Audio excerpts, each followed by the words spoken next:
नमस्कार, मी संजय आवटे. कारण राजकारण या विशेष कार्यक्रमात तुमचं पुन्हा एकदा स्वागत. वंचित बहुजन आघाडीनं आज उमेदवारांची पुढची यादी जाहीर केलेली आहे. त्यात सगळ्यात महत्वाची जी गोष्ट आहे ती महत्वाची गोष्ट अशी आहे की वंचित बहुजन आघाडीनं बारामतीमध्ये सुप्रिया सुळेंना पाठिंबा जाहीर केलेला आहे. बारामतीमध्ये सुप्रिया सुळेंच्या विरोधात वंचित बहुजन आघाडीचा उमेदवार त्यामुळे असणार नाही. आणि ही डेव्हलपमेंट फारच महत्वाची आहे.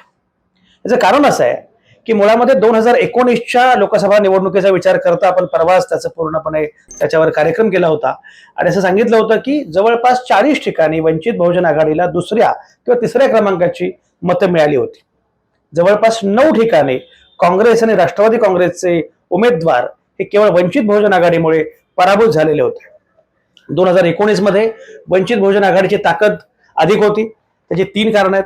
पहिलं कारण असं की भीमा कोरेगाव त्या सगळ्या त्याच्यानंतर ही निवडणूक झाली होती आणि एकूणच त्या सगळ्या प्रकरणामध्ये प्रकाश आंबेडकरांची भूमिका फारच वेगळी होती. ती लोकांना आवडत होती आणि त्यामुळे आंबेडकरवादी समुदाय जो आहे तो प्रकाश आंबेडकरांच्या बाजूने आकृष्ट झाला.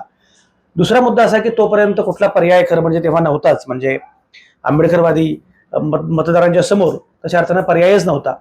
बाकी सगळे मतदार, बाकी सगळे नेते हे एका अर्थाने काँग्रेसच्या, राष्ट्रवादी काँग्रेसच्या, भाजपच्या वळचणीला जात असताना स्वतंत्र प्रज्ञेचं एक राजकारण विकसित करण्याचा प्रयत्न प्रकाश आंबेडकरांनी केला. हा दुसरा मुद्दा. तिसरा मुद्दा म्हणजे तेव्हा प्रकाश आंबेडकरांच्या सोबत MIM होतं, त्यामुळे मुस्लिम मतं सुद्धा वंचित सोबत मोठ्या प्रमाणामध्ये आली असं मानलं जातं. 2019च्या लोकसभा निवडणुकीचा हा सगळा परामर्श आपण घेतला आणि त्याचा विचार आत्ता जर केला तर आत्ता वंचित बहुजन आघाडीनं सुप्रिया सुळेंना बारामतीमध्ये पाठिंबा देणं हा फार महत्वाचा निर्णय आहे. 2019 मध्ये आपल्यापैकी अनेकांना आठवत असेल की 2019च्या लोकसभा निवडणुकीमध्ये वंचित बहुजन आघाडीचे उमेदवार हे वडळकर होते. त्याने जवळपास 45,000 मतं घेतली होती. 45,000 मतं ही आत्ताच्या सगळ्या याच्यामध्ये खूपच महत्वाची आहेत. आणि हे लक्षात घेतलं पाहिजे की 2019ची निवडणूक जी आहे त्या 19च्या निवडणुकीमध्ये सुप्रिया सुळेंना 1.5 लाखाहून अधिक मताधिक्य मिळालं होतं. पण 2014च्या लोकसभा निवडणुकीमध्ये सुप्रिया सुळेंचं मताधिक्य हे 70,000च्या आसपास होतं. अशा वेळी 50,000च्या आसपास असणारी वंचितची मतं ही किती महत्वाची असतात हे आपण लक्षात घेतलं पाहिजे. त्यामुळे वंचित बहुजन आघाडी, समजा वंचित बहुजन आघाडीचा वेगळा उमेदवार उभा राहिला असता तर कदाचित वंचित बहुजन आघाडीच्या उमेदवारांना समजा तेवढीच, म्हणजे 2019 पेक्षा आत्ता वंचित बहुजन आघाडीची वोट बँक वाढली आहे, कमी झाली, यामध्ये बरेच मुद्दे आहेत. मी मगाशी म्हटल्याप्रमाणे भीमा कोरेगाव किंवा असा तात्कालिक संदर्भ आता नाहीये, हा एक मुद्दा आहे. MIM सोबत नाही, तोही मुद्दा आहे. अनेक गोष्टी आहेत. त्यामुळे कदाचित समजा वोट बँक काही प्रमाणात कमी झाली असेल किंवा काय जे झालं असेल ते झालं असेल, पण तरी सुद्धा साधारणपणे लक्षणीय मतं ही वंचित बहुजन आघाडीच्या उमेदवारांना घेतली असती याच्यामध्ये काही शंका नाहीये. आणि ती लक्षणीय मतं जर घेतली असती तर त्या मतांचा फटका थेटपणे महाविकास आघाडीला बसला असता. कारण वंचित बहुजन आघाडीच्या मतांचा फटका हा महाविकास आघाडीला, काँग्रेस राष्ट्रवादी काँग्रेसला बसतो हे यापूर्वी सिद्ध झालेलं आहे आणि याचा फायदा भाजपला होतो हे सिद्ध झालंय. तो कसा होतो हे आपण मागच्या कार्यक्रमात पाहिलेला आहे. ज्याने तो कार्यक्रम पाहिला नसेल त्याने तो कार्यक्रम मुद्दाम पुन्हा बघा, म्हणजे आकडेवारी सह लक्षात येईल की हा फटका कसा बसतो. त्यामुळे मुद्दा असा आहे की सुप्रिया सुळेंना त्यामुळे ही निवडणूक थोडी सोपी जाणार आहे.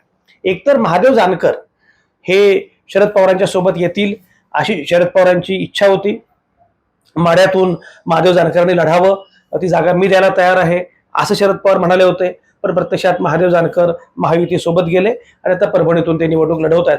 त्यामुळे OBC मतं, धनगर मतं ही थोडीशी जी काही जानकरांमुळे मिळू शकली असती ती कदाचित जरा ती चिंता शरद पवारांना, सुप्रिया सुळेंना होतीच. पण आता मात्र वंचित बहुजन आघाडीचा पाठिंबा मिळाल्यामुळे सुप्रिया सुळेंना आणखी थोडंसं सुरक्षित वाटलं असणं स्वाभाविक आहे. आता गंमत अशी आहे की मुळात वंचित बहुजन आघाडीनं असा निर्णय घेतला कसा, याचं कारण मला असं दिसतंय की कालच शरद पवार असं म्हणाले होते की अकोल्यातली जागा ही काँग्रेसनं लढवू नये आणि ती जागा ही वंचित बहुजन आघाडीनं सोडावी यासाठी मी काँग्रेसशी बोलतोय. मला असं वाटतं एकूणच शरद पवार आणि प्रकाश आंबेडकर हे जरा जास्त जवळ आलेले दिसत आहेत. त्याची वेगवेगळी कारणं असतील, पण एक मुद्दा आहे की सुरुवातीला प्रकाश आंबेडकर आणि शरद पवार यांच्यामध्ये फार मतभेद आहेत किंवा ते एकत्र येऊ शकणार नाहीत असं म्हटलं जात होतं. उद्धव ठाकरेंच्या सोबत प्रकाश आंबेडकर आले, पण आता मात्र शिवसेनेसोबत उद्धव ठाकरेंच्या सोबतचे संबंध प्रकाश आंबेडकरांचे बिघडलेले आहेत. काँग्रेसबद्दल सुद्धा, नाना पटोलेंबद्दल जे काही विधानं प्रकाश आंबेडकरांनी केली, पटोलेंनी पण केली, हे सगळं लक्षात घेता काँग्रेसशी पण तेवढे संबंध नाही आहेत. पण शरद पवारांशी मात्र आता एक नातं तयार झालंय प्रकाश आंबेडकरांचं असं दिसतंय. आणि त्याच्यामध्ये एक शक्यता अशी असू शकते की वंचितनं बारामतीमध्ये सुप्रिया सुळेंना पाठिंबा द्यायचा आणि शरद पवारांनी काँग्रेसनं अकोल्यामधून उमेदवारी मागे घ्यायची यासाठी प्रयत्न करायचे. आणि हे आपल्याला माहिती आहे की शरद पवार आणि काँग्रेसचे वरिष्ठ नेते यांच्यामध्ये असणारे संबंध आपल्याला माहिती आहेत. दुसरं असं की मुळात राहुल गांधींना सुद्धा प्रकाश आंबेडकरांचं महत्त्व समजलेलं आहे. त्यामुळेच राहुल गांधींच्या भारत जोडो न्याय यात्रेच्या समारोपाला त्यांनी प्रकाश आंबेडकरांना सन्मानपूर्वक बोलावलं. प्रियंका गांधी सुद्धा तिथे सोबत होत्या. प्रकाश आंबेडकरांनी भाषण केलं आणि एकूणच सन्मानपूर्वक बोलावल्यामुळेच काँग्रेसबद्दल राहुल गांधी, प्रियंका गांधी यांच्याबद्दल जो काही विश्वास प्रकाश आंबेडकरांना वाटला, त्यामुळे प्रकाश आंबेडकरांनी जाहीर केलं की 7 जागांवर आम्ही काँग्रेसला पाठिंबा देऊ. त्यापैकी नागपूरला पण पाठिंबा दिला आणि कोल्हापुरात पाठिंबा दिला. आणखी 5 जागी पाठिंबा मिळू शकतो. विजय वडेट्टीवार हे जे काँग्रेसचे नेते आहेत त्यांनी सांगितलंय की आम्ही काँग्रेसच्या वरिष्ठ नेत्यांशी बोलू आणि अकोल्याची जागा ही प्रकाश आंबेडकरांसाठी सोडण्याचा प्रयत्न करू. आता डॉक्टर अभय पाटील यांचं नाव काँग्रेसनं जाहीर केलेलं आहे, पण शरद पवारांनी प्रयत्न केले, विजय वडेट्टीवार आणि अन्य स्थानिक नेत्यांनी प्रयत्न केले, तर कदाचित प्रकाश आंबेडकर यांच्यासाठी अकोल्याची जागा काँग्रेस सोडू शकतं.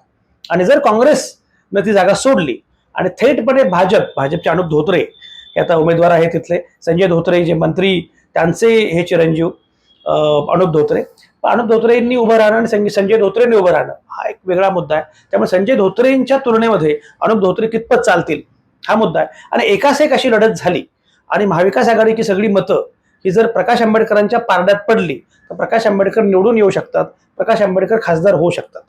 त्यामुळे अकोल्यामध्ये प्रकाश आंबेडकरांनी खासदार व्हावं आणि बारामतीमध्ये सुप्रिया सुळेंचा मार्ग निर्विघ्न व्हावा अशी कदाचित मला असं वाटतं की ती चर्चा झाली असू शकते, बोलणं झालं असू शकतं. आणि अशा प्रकारच्या व्यूहरचना राजकारणामध्ये, निवडणुकींच्या आखाड्यामध्ये होत असतात. त्या होण्यामध्ये काही गैर नाहीये. पण मला स्वतःला असं वाटतंय की त्याशिवाय वंचित बहुजन आघाडी बारामतीची जागा सुप्रिया सुळेंसाठी सोडण्याची शक्यता अजिबात नाहीये. त्याचा फायदा सुप्रिया सुळेंना जसा होणार आहे तसाच कदाचित पुढे वंचित बहुजन आघाडीला सुद्धा फायदा होऊ शकतो. हा एक मुद्दा आहे. आणखी एक उमेदवार जाहीर झालेला आहे, तो आहे वसंत मोरे. वसंत मोरे पुण्यातून वंचित बहुजन आघाडीचे उमेदवार असतील. वसंत मोरेंनी यंदा ठरवलं होतंच की यंदा कर्तव्य आहे. काही झालं तर तात्या आमचे त्यांनी ठरवलं होतं की मला निवडणूक लढवायची. त्यांनी मनसे सोडली. मनसे सोडताना अगदी राज ठाकरेंच्या प्रतिमेसमोर जय महाराष्ट्र केला. सोशल मीडियावर अत्यंत ऍक्टिव्ह असणारे, सक्रिय असणारे, सोशल मीडियावर प्रचंड फॉलोईंग असणारे असे वसंत मोरे तात्या हे पुणेकरांना सर्वांना ठाऊक आहेत. आता अडचण अशी आहे की वसंत मोरे तात्यांचा जो ज्या ठिकाणाहून नगरसेवक झालेले आहेत तो परिसर, तो भाग हा खरं म्हणजे पुणे लोकसभा मतदारसंघामध्ये येत नाही. पण तरी सुद्धा वसंत मोरेने ठरवलं की आपल्याला खासदार व्हायचं आहे, लोकसभा लढवायची आहे, हे त्याने ठरवलं. कुठल्याही पक्षातून लढू, पण लढू. मनसे सोडली. मग त्यांनी बऱ्याच जणांची भेट घेतली. त्यामध्ये मनोज जरांगे पाटील यांची भेट घेतली. जरांगे पाटलांनी सांगितलं असेल आम्ही निवडणूक लढवणार नाही, आमची राजकीय भूमिका काहीच नाही. पण मग त्यांनी प्रयत्न केला आणि ते भेटले प्रकाश आंबेडकरांना. वंचित बहुजन आघाडीने वसंत मोरेंना उमेदवारी दिलेली आहे. मुळामध्ये पुणे लोकसभा मतदारसंघामध्ये वंचित बहुजन आघाडीची मतं किती आहेत याचा विचार केला तर 2019च्या निवडणुकीमध्ये वंचित बहुजन आघाडीने जवळपास 60-65 हजार मतं घेतली होती. 60-65 हजार मतं ही अजिबात कमी नाहीत. म्हणजे 2019च्या निवडणुकीमध्ये ती फारच किरकोळ वाटली, कारण तेव्हा मताधिक्य प्रचंड होतं. 3-3.5 लाखाच्या मताधिक्यानं गिरीश बापट निवडून आले. अशी निवडणूक आत्ता आहे असं नाही. आता मुरलीधर मोहोळ विरुद्ध रवींद्र धंगेकर हा मुकाबला आत्ताच सुरू झालाय. मी आणखी तर बरीच निवडणुकीचा टप्पा बराच पुढे जायचा आहे, प्रत्यक्ष उमेदवारी दाखल करणं वगैरे असं बरंच काही काय आहे. त्यापूर्वीच आता मुरलीधर मोहोळ विरुद्ध रवींद्र धंगेकर असा मुकाबला सुरू झालेला आहे. म्हणजे धंगेकरांनी कॅम्पेनच सुरू केलं की आमदार कसब्याचा तो खासदार पुण्याचा, आणि गिरीश बापटांचा फोटो लावला. त्याच्यावर मुरलीधर मोहोळांनी आक्षेप घेतला. तो गोंधळ सुरू झाला. त्याच्यानंतर धंगेकरांचं शिक्षण काढलं गेलं की तुमची शैक्षणिक पात्रता काय, 8वी पास असणारा माणूस पुण्याचा खासदार होईल का, विद्येच्या माहेरघराचा खासदार हा 8वी पास.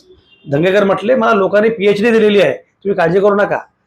मला लोकांच्या विद्यापीठानं डॉक्टरेट दिलेली आहे, त्यामुळे मी डॉक्टरेट मिळवलेला लोकांच्या विद्यापीठातला असा नेता आहे, असा कार्यकर्ता आहे वगैरे. पण मुद्दा असा की याचा अर्थ ही निवडणूक बऱ्यापैकी आता घासून होते आहे. अटीतटीची निवडणूक होण्याची शक्यता नाकारता येत नाहीये. मी नेहमी सांगत आलोय 2019 पेक्षा हे फार वेगळं आहे, कारण यावेळी मुळामध्ये काँग्रेस, राष्ट्रवादी काँग्रेस आणि उद्धव ठाकरेंची शिवसेना हे 3 पक्ष एकत्र आहेत. राष्ट्रवादी काँग्रेस जरी फुटलेली असली तरी सुद्धा शरद पवारांची वोट बँक ही पुणे परिसरामध्ये मोठ्या प्रमाणात आहे, यात काही शंका नाहीये. काँग्रेसची वोट बँक तर फारच मोठी आहे, म्हणजे काँग्रेसनं अगदी मोदी लाटेमध्ये सुद्धा काँग्रेसची किमान 3-1 लाखाची जी काही वोट बँक आहे ती सुरक्षित आहेच. त्यामुळे ती वोट बँक जी सुरक्षित आहे ती सुरक्षित वोट बँक आहे. राष्ट्रवादी काँग्रेसची वोट बँक आहे आणि उद्धव ठाकरेंची जी वोट बँक आहे तीही मोठी वोट बँक आहे. हे सगळे एकत्र आले. आतापर्यंत हे कधी घडलं नव्हतं. काँग्रेस राष्ट्रवादी सोबत उद्धव ठाकरेंची वोट बँक हे कधी घडलं नव्हतं. हे एकत्र जर आले तर मुकाबला हा अतिशय व्यवस्थितपणे अटीतटीचा होऊ शकतो, याच्यामध्ये काही शंका नाही. आणि अशा अवस्थेमध्ये, अशा स्थितीमध्ये जर वंचित बहुजन आघाडीचा उमेदवार उभा राहिला तर वंचित बहुजन आघाडीचा एक लक्षात घ्या की मुळात वंचित बहुजन आघाडीची आपली एक वोट बँक आहे, ती साधारणपणे 50-60 हजार अशी आहे असं मानायला हरकत नाहीये. अधिक वसंत मोरेंची आपली काही मतं आहेत, तात्यांची आपली काही मतं आहेत. तर तात्यांची मतं ही सगळी मतं जर एकवटली आणि ही मतं बरीचशी मतं वसंत मोरे हे प्रामुख्यानं काँग्रेसची घेतील, रवींद्र धंगेकरांची घेतील अशी शक्यता आहे. पण त्यात एक मुद्दा आहे, जातीच्या निकषावर समजा ही मतं गेली तर कदाचित मुरलीधर मोहोळ यांना सुद्धा फटका बसू शकतो. मराठा विरुद्ध ओबीसी अशी निवडणूक झाली तर 2 मराठा उमेदवार आणि 1 ओबीसी उमेदवार याचा फायदा धंगेकरांना होऊ पण शकतो. पण एकूण वंचित बहुजन आघाडीचा फटका समजा धंगेकरांना बसला, काँग्रेसला बसला तर त्याचा फायदा मुरलीधर मोहोळ यांना होईल, याच्यामध्ये काही शंका नाहीये. रवींद्र धंगेकर यांनी कसब्याची निवडणूक जिंकल्यामुळे त्यांचं अगोदरच मनोबल वाढलेलं आहे. त्यात आता त्यांचं मनोबल आणखी वाढलेलं असताना वंचित बहुजन आघाडीच्या उमेदवारामुळे मात्र धंगेकरांना थोडा फटका बसण्याची शक्यता निर्माण झालेली आहे. त्यामुळे कदाचित मुरलीधर मोहोळांना दिलासा मिळू शकतो. फक्त मी म्हटल्याप्रमाणे निवडणूक जातीवर गेली तर मात्र 2 मराठा उमेदवार विरुद्ध ओबीसी उमेदवार म्हणून धंगेकरांना फायदाही होऊ शकतो. काय होईल माहिती नाहीये, पण तिरंगी लढतीमुळे वसंत मोरेंनी या निवडणुकीमध्ये आणखी रंगत आणलेली आहे. मुळातच ही निवडणूक रंगतदार होणार होतीच, पण ही रंगत आता आणखी वाढलेली आहे. काय होते बघूया. शिरूरमध्ये सुद्धा वंचित बहुजन आघाडीचा उमेदवार आहेच. शिरूरमध्ये सुद्धा वंचित बहुजन आघाडीने मागच्या निवडणुकीमध्ये 40,000 मतं घेतली होती. ही मतं आत्ता लक्षणीय ठरण्याची शक्यता नाकारता येत नाही. शिरूरमध्ये सुद्धा ज्या प्रमाणामध्ये अजित पवारांनी ठरवलंय, काय वाटेल तर झालं तर डॉक्टर अमोल कोल्हेंना पराभूत करणार आणि माझा उमेदवार निवडून आणणार. शिवाजीराव आढळराव पाटील यांचं आपलं एक बलस्थान आहे. शिवाय भोसरी आणि हडपसर हे 2 मतदारसंघ विधानसभेचे हे शिरूर लोकसभा मतदारसंघामध्ये येतात आणि तिथे महायुतीची ताकद ही अधिक आहे, भाजपची ताकद अधिक आहे. त्यामुळे तिथे फायदा आढळराव पाटलांना होऊ शकतो. डॉक्टर अमोल कोल्हेंचं आपलं वलय आहे, आपली प्रतिमा आहे, शरद पवारांना मानणारा एक मोठा मतदार त्या भागामध्ये आहे. पण जर निवडणूक अगदी अटीतटीची झाली तर वंचित बहुजन आघाडीचा उमेदवार हा निर्णायक ठरू शकतो, याच्यामध्ये काही शंका नाही. त्यामुळे या तिन्ही ठिकाणी वंचित बहुजन आघाडीनं जी भूमिका घेतलेली आहे ती भूमिका निर्णायक ठरणार आहे, फार महत्वाची ठरणार आहे. काय होतंय बघूया. तुम्हाला काय वाटतं लिहा कमेंटमध्ये. बाकी बोलत राहू, भेटत राहू.